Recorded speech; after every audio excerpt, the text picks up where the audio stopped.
हिलवितास के बारे में ज़रा हमारे नाज़रीन को बताएं कि ये हिलवितास नामी एनजीओ है, इदारा है। ये कब से पाकिस्तान में केपी में खुसूसी तौर पर काम करते हैं, इनकी बेसिक क्या ड्यूटीज़ हैं?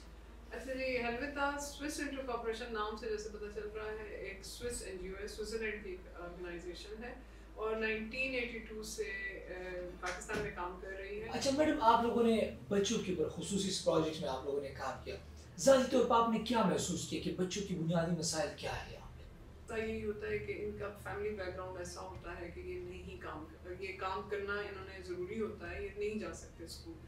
तो उन बच्चों के लिए भी हमने फिर ये भी किया कि केस मैनेजमेंट भी किया, हमने उनको साइको सोशल सपोर्ट भी दी है। बहुत सारे बच्चे थे जिनको हमने BISP में, बेनज़ीर इनकम सपोर्ट प्रोग्राम में हमने उनको रेफ़र किया है और उनकी फैमिलीज़ को रजिस्टर कराया है। अस्सलाम वालेकुम। एक और सवाल बच्चों के नाम। पाकिस्तान में बहुत सारे बच्चे मुख्तलिफ शोबे से वाबस्ता है और मुख्तलिफ शोबों में अपने खिदमात भी देते हैं और अपने ज़िंदगी की ज़रूरियात को पूरा करने के लिए वो मजदूरी भी करते हैं और मुख्तलिफ शोबों में अपनी एक्टिविटीज़ जो है उनको जारी करते हैं। लेकिन वहाँ पर एक इशू आता है, वो इशू जो होती है उनकी ज़िंदगी की ख़तरे की बाइस बनती है। लेकिन आज जिस इदारे में मैं मौजूद हूँ और जो शख्सियत मेरे साथ प्रोग्राम में मौजूद है, उनका खुसूसी ये काम है कि बच्चों को ऐसे सेफ जोन में लेकर जाए जहाँ पे वो अर्न भी कर सके, अपनी ज़िंदगी को भी डेवलप कर सके, सोसाइटी में अपना किरदार भी अदा कर सके, लेकिन उनकी ज़िंदगी भी महफूज हो। मेरे साथ खुसूसी प्रोग्राम में मैडम शाजिया मौजूद है, जो बच्चों के ऊपर ख़ास तौर पर काम करते हैं। हिलवितास नाम एक इदारे के साथ उनका ताल्लुक है। मैडम, प्रोग्राम में आपको शामिल कहता हूँ। बहुत शुक्रिया जी। सबसे पहले तो मैंने जो आपका मुख्तसर इंट्रो किया, पहले तो उसके बारे में बताया कि आप मैं सही जा रहा था इंट्रो में, और फिर मुख्तसर आप हमारे नाजरीन को ज़रा ब्रीफ कर दें। जी, जैसे कि आपने बताया, मेरा ताल्लुक हेल्वेटास स्विस इंटर कॉर्पोरेशन एक ऑर्गेनाइजेशन है, एक इदारा है, उसमें मैं काम करती हूँ एज प्रोग्राम मैनेजर। और हमारा जो प्रोजेक्ट है वो स्किल्स फॉर डिसेंट एम्प्लॉयमेंट है। उसमें हम 14 से 18 साल के बच्चे जो लीगली जिन काम कर सकते हैं, हम उन बच्चों के लिए काम करते हैं और उनकी स्किल डेवलपमेंट करते हैं ऐसी ट्रेड्स में जहाँ पे उनको ख़तरात कम हों, क्योंकि हर ट्रेड में कोई ना कोई ख़तरा ज़रूर होता है। तो और ये चूँकि बच्चे हैं, तो हमारा ये एम है कि हम उन बच्चों को सेफ एनवायरनमेंट में लेके जाएं और वो अपना लाइवलीहुड अर्न कर सकें। जी मैडम, सबसे पहले इससे पहले कि बच्चों के ऊपर बात करें, आपके प्रोजेक्ट के ऊपर बात करें, हिलवितास के बारे में ज़रा हमारे नाज़रीन को बताएं कि ये हिलवितास नाम एनजीओ है, इदारा है। ये कब से पाकिस्तान में केपी में खुसूसी तौर पर काम करते हैं, इनकी बेसिक क्या ड्यूटीज़ हैं? अच्छा जी, हेल्वेटास स्विस इंटर कॉर्पोरेशन नाम से जैसे पता चल रहा है, एक स्विस एनजीओ है, स्विट्जरलैंड की एक ऑर्गेनाइजेशन है और 1982 से पाकिस्तान में काम कर रही है, जिसमें केपी में ख़ास तौर पे बहुत ज़्यादा काम हुआ है और पूरे पाकिस्तान में भी फिर अमूमन तौर पे काम किया है।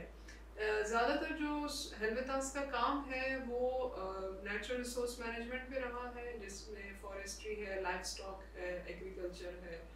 फिर टाइम के साथ शिफ्ट आता गया और उसमें हमने बहुत सारी चीज़ें ऐड हुई हैं, जैसे क्लाइमेट चेंज है, इसके अलावा स्किल डेवलपमेंट है, इसके अलावा लाइवलीहुड्स है, वाटर गवर्नेंस है, इसमें बहुत ज़्यादा काम हुआ है।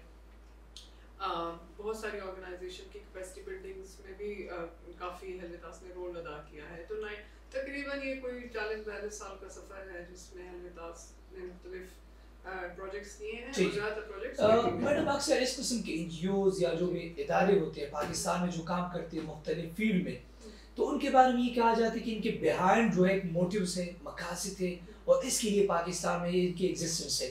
तो सिंपल सी सवाल है कि क्या इस किस्म के इदारे पाकिस्तान में क्यों काम करना चाहेंगे इनकी डेवलपमेंट्स के लिए? अच्छा देखें, ये जो है सारा जो स्टार्ट हुआ था हेल्वेटास, तो ये बेसिकली स्विस फंडिंग होती है और स्विस लोगों का जो टैक्स पेयर मनी होती है उसको डेवलपमेंटल कामों के लिए ऐसे मुल्कों में किया जाता है जो डेवलपिंग कंट्रीज़ में इनके काम होते हैं, मतलब वहाँ पे लगाया जाता है। इसका तकरीबन 2019 तक तो ये रहा। फिर उसके बाद मुख्तलिफ प्रोजेक्ट्स हमने और डोनर्स के साथ भी किए हैं, जिसमें एको है, EU है। और जो काम होता है, जो मोटिव है, वो यही है कि यहाँ पे सिचुएशन आपको पता है कि कैसी है हमारे मुल्क की, इसकी सिचुएशन को बेहतर बनाने में ये हमारे लिए अपना किरदार अदा करते हैं। हेल्वेटास में अभी इस वक्त कितनी एम्प्लॉयज होंगी? हेल्वेटास में इस टाइम पे मोर देन 50 हमारे एम्प्लॉयज हैं यहाँ। ठीक है, तो आपका जो प्रोजेक्ट है जिसमें आप चाइल्ड्स को एक सेफ जोन में लेकर जाती हो और उनको एक रोजगार की मौके भी मुहैया करते, अगर मैं गलत नहीं हूँ, जी जी। तो ये असल में है क्या चीज़? कब से आप लोगों ने पाकिस्तान में आगाज़ किया? ये 2 साल का प्रोजेक्ट है और इसमें हमने 500 बच्चों को मुख्तलिफ ऐसी ट्रेड्स में वो करना था, ट्रेन करना था जिसमें उनको ख़तरात कम हों। तो हमने 500 बच्चे, जिसमें 20% हमारे पास टारगेट था गर्ल्स का, लेकिन हम 25% पे गए हैं। 25% हमने गर्ल्स को कवर किया है और फिर 75% इसमें हमारे पास बॉयज़ हैं। और ये सारे बच्चे तकरीबन 12-13 ट्रेड्स थी जिनमें हमने उनको ट्रेन किया है और उसके बाद उनको सर्टिफिकेट्स मिले हैं, उनको टूल किट्स दी हैं, उनकी अप्रेंटिसशिप करवाई है और फिर उनकी जॉब्स भी करवाई हैं और अब हम उनके लिए बिजनेस सपोर्ट भी दे रहे हैं। जो बच्चे अपना कारोबार शुरू करना चाहते हैं तो हम उनको भी सपोर्ट करते हैं। सिंपल सी बात है, एक प्रोजेक्ट था जिसमें आप लोगों ने बच्चों को ट्रेन किया, उसको सेफ जोन में ले जाकर बिल आखिर उनको जॉब की अपॉर्चुनिटीज भी प्रोवाइड की। जी। वो प्रोजेक्ट ख़त्म हुआ या जो ग्रुप था उसका इख्तिताम हुआ, तो फ़ायदा क्या हो अगर आप उसको कंटिन्यू नहीं कर पा रही या उसको आपने मज़ीद भी न्यू बच्चों को उसमें इंक्लूड करना है? देखिए, हर प्रोजेक्ट की एक लाइफ साइकिल होती है। हमारा जो प्रोजेक्ट है वो भी 2 साल का है और 2 साल में जितना हमारा टारगेट था जिसके लिए हमें बजट मिला हुआ है, अब ये बच्चे जो हैं इसमें जो ट्रिकल डाउन इफेक्ट है ना, हमारा बेसिकली, मैंने जैसे पहले भी अर्ज किया, हमारा ये प्रोजेक्ट जो है वो स्किल डेवलपमेंट का प्रोजेक्ट नहीं है। इसमें हम डिसेंट वर्क पे ज़्यादा फोकस करते हैं। डिसेंट वर्क मतलब बच्चे के अपने नहीं, उनके अपने राइट्स हैं, ठीक है। अच्छा मैडम, ये बता दें हमारे नाज़रीन को ख़ास तौर पर, जो प्रोजेक्ट था जिसमें आपने मुख्तलिफ बच्चों को ट्रेन किया, बिलाखिर उनको जॉब्स वगैरह भी दिलाए, लेकिन क्या इस किस्म के प्रोजेक्ट से कोई फ़ायदा है? अगर आप इसको मज़ीद कंटिन्यू जारी रख सकें तो ज़्यादा बेहतर नहीं होता, ताकि न्यू बच्चे एनरोल होते उनमें?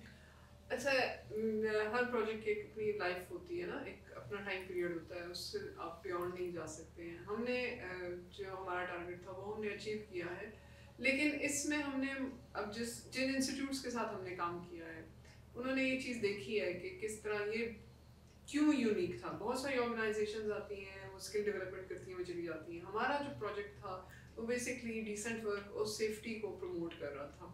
डिसेंट वर्क का मतलब ये है कि एक बच्चे के जो काम कर रहा है बच्चा, उसके राइट्स हैं और वो जो है उसको अगर वो किसी दुकान में भी काम कर रहा है या जहाँ पे भी काम कर रहा है, उसका एक मखसूस टाइम होना चाहिए, एक टाइम पीरियड होना चाहिए, हफ्ते में एक छुट्टी होनी चाहिए। इसके अलावा उसको जो खाना पीना वहाँ पे है। इन बच्चों को आप ट्रेनिंग्स भी देती हैं? जी, हमने ये वाली ट्रेनिंग्स उनको दी है और सिर्फ बच्चों को नहीं दी हैं, पेरेंट्स को भी दी हैं, हमने एम्प्लॉयर्स को भी दी हैं। और इसके हवाले से सोसाइटी में या केपी में कोई कैंपेन्स, कोई अवेयरनेस जी सेशंस? बिल्कुल, हमने अवेयरनेस कैंपेन्स भी की हैं, हमने मीडिया पे बहुत ज़्यादा चलाया है, हमने एनिमेटेड वीडियोस बनाई हैं जो बीआरटी स्टेशंस पे, सारे बीआरटी स्टेशंस पे तकरीबन 1 महीना चलती रही हैं थ्रू आउट फुल डे। इसके अलावा हमने अभी रिसेंटली एक टेलीफिल्म बनाई है जो टीवी पे चली है, बीटी खबर पे। इसके अलावा हमने मुख्तलिफ पोस्टर्स वगैरह बनाए हैं जो जाके दुकानदारों में तकसीम किए हैं और इन्हीं राइट्स पे हमने बात की हुई है। अच्छा मैडम, आप लोगों ने बच्चों के ऊपर खुसूसी इस प्रोजेक्ट में आप लोगों ने काम किया, ज़ाती तौर पर आपने क्या महसूस किया कि बच्चों की बुनियादी मसाइल क्या है यहाँ पे? देखिए, जो अगर वो देखा जाए तो ये बच्चे स्कूल जाने की उम्र के या कॉलेज जाने की उम्र के बच्चे होते हैं, लेकिन मसला यही होता है कि इनका फैमिली बैकग्राउंड ऐसा होता है कि ये नहीं ये काम करना इन्होंने ज़रूरी होता है, ये नहीं जा सकते स्कूल।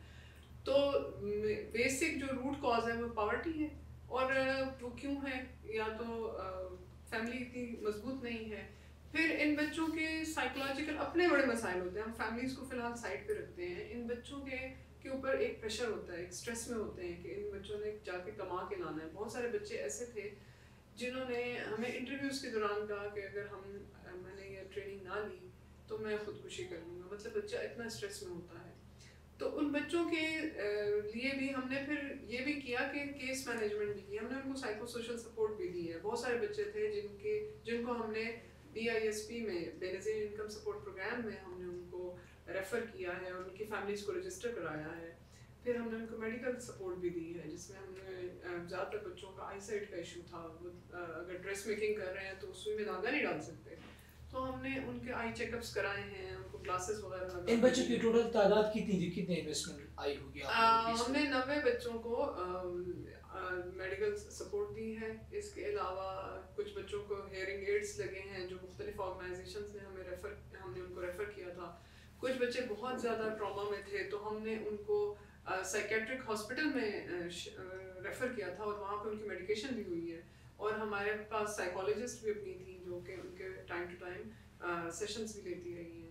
तो एक अच्छा खासा पोर्शन हमने इसके लिए भी रखा हुआ था कि इन बच्चों के जो अपने मसाइल हैं कम से कम हम उनको तो दूर करें।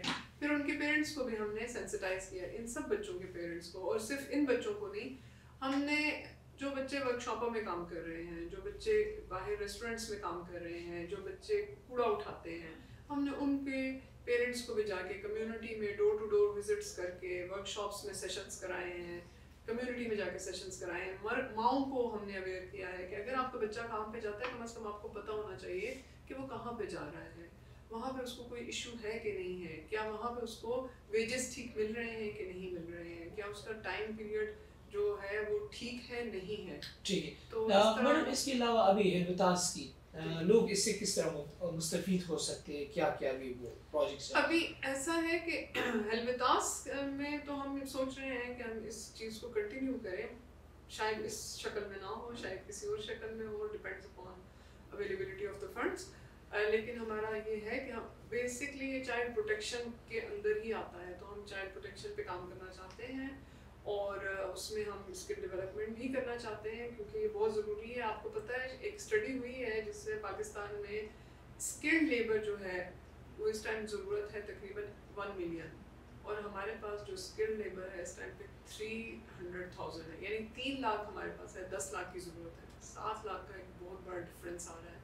तो ये चीज़ जो है इसको ख़त्म करना है और उसके लिए यही है कि आप जितने लोगों को, क्योंकि आपको पता है सरकारी नौकरियां बहुत कम होती हैं, तो बच्चों को फिर या यूथ को हमें इस साइड पे लाना पड़ेगा, तो हम इसके डेवलपमेंट करना चाह रहे हैं। ठीक है मैडम, आपके पास अगर कोई डेटा वगैरह है हमारे साथ शेयर कर सके कि इस गफलत की वजह से पाकिस्तान में या पुख्तनख्वा में कितनी बच्चों की ज़िंदगी जो है रिस्क में है या इस तरह की खतरात लाहक हुई है? जी बिल्कुल, हमारे पास लेबर डिपार्टमेंट ने एक स्टडी करवाई है 2022 में चाइल्ड लेबर सर्वे के हवाले से, और उन्होंने इसको लॉन्च भी किया लास्ट ईयर।